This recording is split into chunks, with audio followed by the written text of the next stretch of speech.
Sir అసలు European దేశాల dilemma ఏంటి సార్? అటు అమెరికాను వదులుకోలేరు అండ్ ట్రంప్ వైఖరి మరోవైపు మింగుడు పడని పరిస్థితి. యూరోప్ డైలమా ఏంటి? అంటే వాస్తవంగా అమెరికాను ట్రంప్ను మెప్పించడానికి యూరోప్ అన్ని రకాల చర్యలు తీసుకుంది. ఉదాహరణకు మీకు ట్రంప్ యూరోప్ డిఫెన్స్ స్పెండింగ్ పెంచాలి అని ప్రతిపాదిస్తే దాదాపు ఫస్ట్ టర్మ్లో 2% ఆఫ్ జీడిపి డిఫెన్స్ పైన యూరోప్ ఖర్చు పెట్టాలి అని ట్రంప్ కండిషన్ పెడితే చాలా దేశాలు Europe almost all European countries with the exception of 2 or 3 nations 2% of GDP defence పైన ఖర్చు పెట్టాయి. ఈ సెకండ్ టర్మ్లో అధికారంలోకి వచ్చాక 5% ఆఫ్ జీడిపి డిఫెన్స్ పైన ఖర్చు పెట్టాలి అని ట్రంప్ కండిషను. ఆ దిశగా కూడా యూరోపియన్ కంట్రీస్ వెళ్తున్నాయి కూడా. సో అందువల్ల ట్రంప్ మొదటి కండిషన్ అయిన డిఫెన్స్ ఎక్స్పెండిచర్ పెంచడానికి యూరోప్ సిద్ధపడింది. రెండవది ట్రంప్ కోరినటువంటి ట్రేడ్ డీల్ కూడా యూరోపియన్ యూనియన్ కుదుర్చుకుంది. అంటే అమెరికా హోమో టారిఫ్లు విధిస్తుంది, యూరోప్ హోమో టారిఫ్ లేకుండా అమెరికా వస్తువులు నిల్వ చేస్తుంది. అందువల్ల అటు ట్రేడ్ పైన డిఫెన్స్ పైన ట్రంప్ను ప్లీజ్ చేసే వైఖరి యూరోప్ తీసుకుంది. ఎందుకంటే యూరోప్ పరిస్థితి ఏంటి అంటే ట్రంప్ రష్యాకు అనుకూలంగా పుటిన్కి అనుకూలంగా తీసుకుంటున్న వైఖరి మింగుడు పడలేదు. ఎందుకంటే ఒకసారేమో యూరోప్కి అనుకూలంగా వైఖరి తీసుకుంటున్నాడు. ఇప్పుడు ఉదాహరణకు అలాస్కా మీటింగ్కు పోయే ముందు ఒకవేళ సీజ్ ఫైర్ కాల్పుల విరమణకు అంగీకరించకపోతే నేను టాక్స్ నుంచే వాకౌట్ చేస్తాను, రష్యాపై సీరియస్ కాన్సిక్వెన్సెస్ ఉంటాయని హెచ్చరించాడు. అలాస్కా మీటింగ్ నుంచి బయటకు వచ్చాక పుటిన్ పాట పాడుతున్నాడు. సో సీజ్ ఫైర్ అవసరమే లేదు, డైరెక్ట్ పీస్ అగ్రిమెంటే కుదుర్చుకోవచ్చు, నేను ఆర్మేనియా అజర్బైజాన్ల మధ్య అదే చేశాను, నా కాంబోడియా థాయిలాండ్ల మధ్య అదే చేశాను అని మొదలు పెడుతున్నాడు. సో అందువల్ల యూరప్కు ట్రంప్ వైఖరి మిగుడు పడలేదు.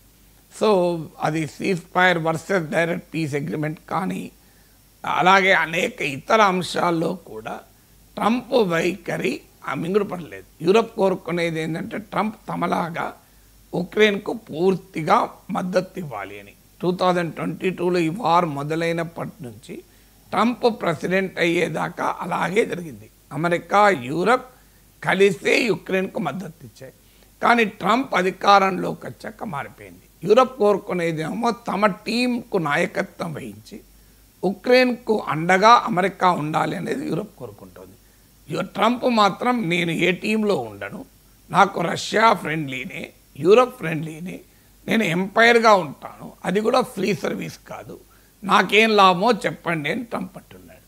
సో ఇక్కడ యూరప్ వైఖరికి మీకు ట్రంప్ వైఖరికి తేడా ఉంది.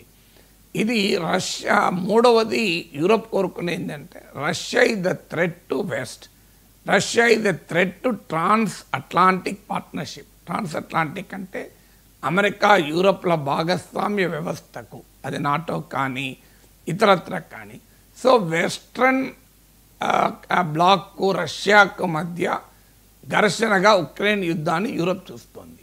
అందువల్ల రష్యా దూకుడుకు కళ్ళెం వేయాలి అంటే ఉక్రెయిన్కు మద్దతు ఇవ్వాలన్నది యూరోప్ వాదన. కానీ ట్రంప్ అలా చూడడం లేదు. ట్రంప్ ఏమో ఇది తమకు సంబంధించిన అంశమే కాదు, ఇది యూరోప్ గడ్డ పైన యూరోప్ కొని తెచ్చుకున్న తలనొప్పి, తాను కేవలం సహకరించి హెల్ప్ చేయాలనుకుంటున్నాను, దానికి అవసరమైన ఫీజు చెల్లించాలి వాళ్ళు, నాకేం సంబంధం అనే వైఖరి అమెరికా తీసుకుంటోంది.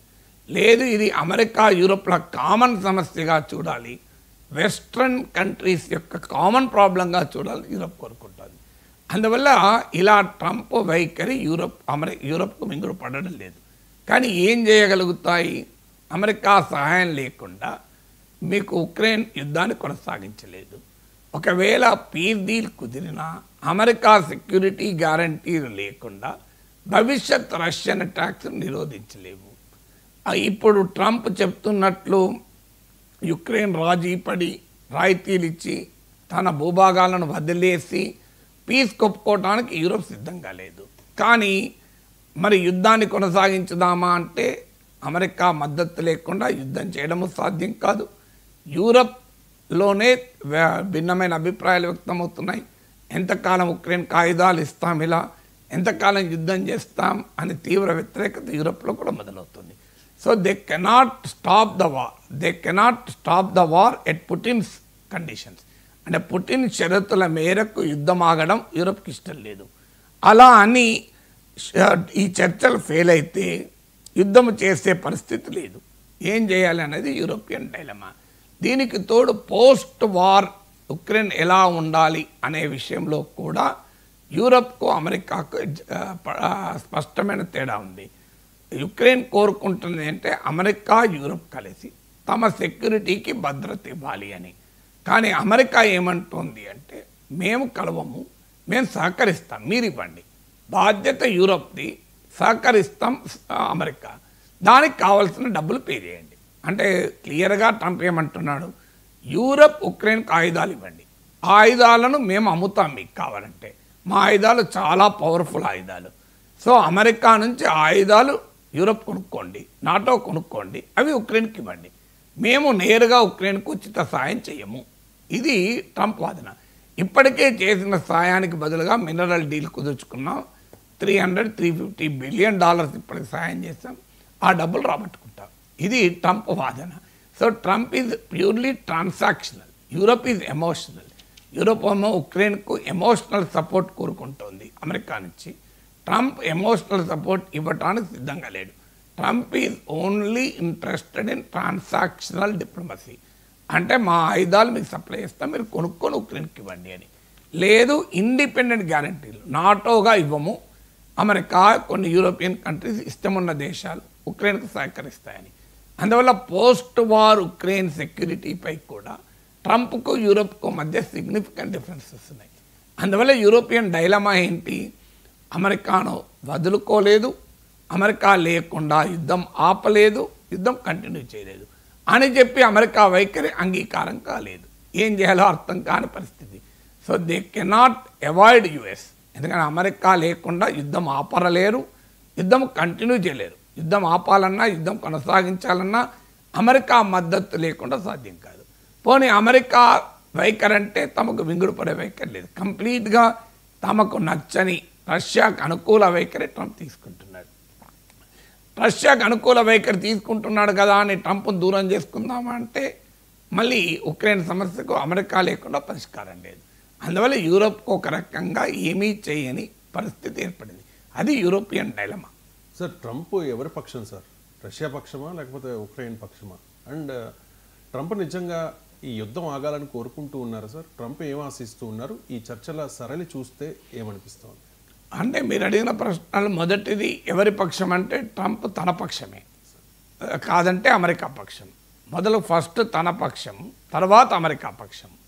ఇక యూరప్ పక్షమా, ఉక్రెయిన్ పక్షమా, రష్యా పక్షమా, భారత్ పక్షమా, పాకిస్తాన్ పక్షమా, చైనా పక్షమా అంటూ ఉండడు. Trump is for himself and for America. For America కూడా ఎందుకు, అది కూడా ఫర్ హిమ్సెల్ఫే.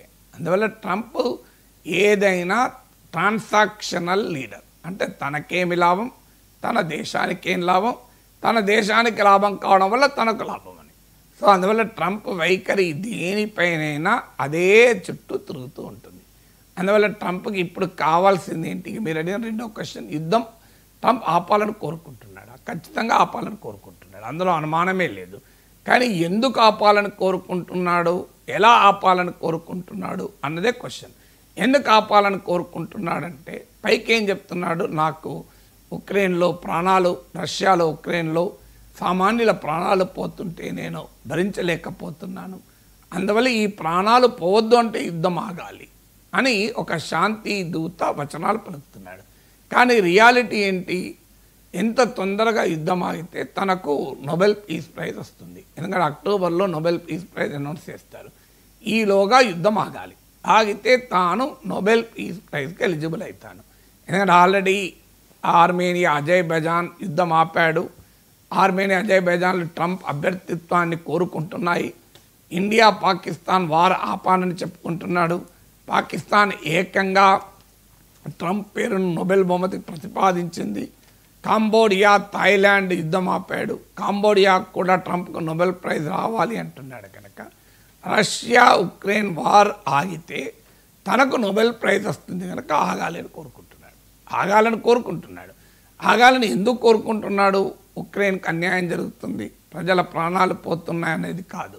తన గ్లోబల్ రికగ్నిషన్ కొరకు ఆగాలని కోరుకుంటుంది. ఇది నేను అనడమే కాదు, తాజాగా లేటెస్ట్గా నాటో అడ్వైజర్ అన్నాడు, Trump wants this war to end not just to save the lives of Ukrainian people but for a global recognition అంటున్నాడు. అందువల్ల తన ప్రపంచ గుర్తింపు కొరకు యుద్ధం ఆగాలని కోరుకుంటున్నాడు. ఎలా ఆగాలని కోరుకుంటున్నాడు? తనకే బాధ్యత లేకుండా, భవిష్యత్తులో కూడా తనకే బాధ్యత లేకుండా, అమెరికా పైన ఇప్పుడున్న బాధ్యత కూడా యూరప్ తీసుకొని తాను చేతులు దులుపుకొని కంప్లీట్గా ఆ రకంగా యుద్ధం ఆగాలని కోరుకుంటున్నాడు. అంటే భవిష్యత్తులో ఉక్రెయిన్కి ఇచ్చే సెక్యూరిటీ కూడా ట్రంప్కి ఒక బిజినెస్ ఆపర్చునిటీ లాగా కనబడుతుంది. అంటే పోస్ట్ వార్ ఉక్రెయిన్ కూడా ఒక బిజినెస్ ఆపర్చునిటీగా యూరప్ అమెరికా దగ్గర ఆయుధాలు కొని ఆ భారాన్ని మోసి ఉక్రెయిన్కు సహాయం చేయాలి. ఇది జేడీ వ్యాన్స్ ఓపెన్గానే చెప్పాడు. తాను ఈ యుద్ధం ఆపడం వల్ల అటు ఉక్రెయిన్కు ఆయుధాలు ఇవ్వడం ద్వారా వ్యాపారం చేసుకోవచ్చు. ఆల్రెడీ ఉక్రెయిన్ మినరల్స్ డీల్ కుదిరింది, అలా తాను లాభపడాలి. రష్యాతో రిలేషన్స్ పెరుగుతాయి కనుక రష్యాతో కూడా వ్యాపారం పెంచుకొని లాభపడాలి. ఆల్రెడీ ట్రంప్ వచ్చాక అమెరికా రష్యాల మధ్య వాణిజ్యం 20% పెరిగిందని ఈ మధ్య పుటిన్ అన్నాడు. సో అందువల్ల అటు రష్యాతో వ్యాపారము పెరగాలి, మినరల్ డీల్ ద్వారా గతంలో తాను యుద్ధానికి పెట్టిన ఖర్చంతా తీసుకోవాలి, ఇంకా ఎక్కువ సంపాదించుకోవాలి. ఇప్పుడు యుద్ధానంతరం ఉక్రెయిన్ భద్రత కొరకు యూరప్ ఖర్చు పెట్టాలి, దానికి అమెరికా ఆయుధాలు అమ్ముతుంది, ఆ రకంగా అమెరికా బిజినెస్ పెరుగుతుంది. సో అన్ని రకాలుగా తనకు లాభం వచ్చేలా పోస్ట్ వార్ ఉక్రెయిన్ సిచ్యువేషన్ ఉండాలని ట్రంప్ కోరుకుంటున్నాడు. సో అందువల్ల ట్రంప్ యుద్ధం ఆగాల అంటే యుద్ధం ఆగాలని కోరుకుంటున్నాడు. కానీ ఎందుకు ఎలా అనేదే క్వశ్చన్ తప్ప యుద్ధం ఆగద్దని ట్రంప్కి ఏం లేదు. యుద్ధం తక్షణం ఆపాలనే కోరిక, కానీ అది తన ప్రయోజనాల కొరకు, తన ప్రయోజనాలను పరిరక్షించే రీతిలో యుద్ధం ఆగాలని ట్రంప్ కోరుకుంటున్నాడు. దానికి ఉక్రెయిన్ యూరోప్ సిద్ధంగా లేదు. కానీ గ్రౌండ్ పైన ఉక్రెయిన్ చేయగలిగింది ఏమీ లేదు. ఇప్పుడు ఆల్రెడీ ల్యాండ్ కూడా మీరు ఇచ్చేయాలి అని ల్యాండ్ స్టాప్ అంటున్నాడు, దానికి ఉక్రెయిన్ రెడీగా లేదు. అందువల్ల Trump is meant for himself, not for anybody else.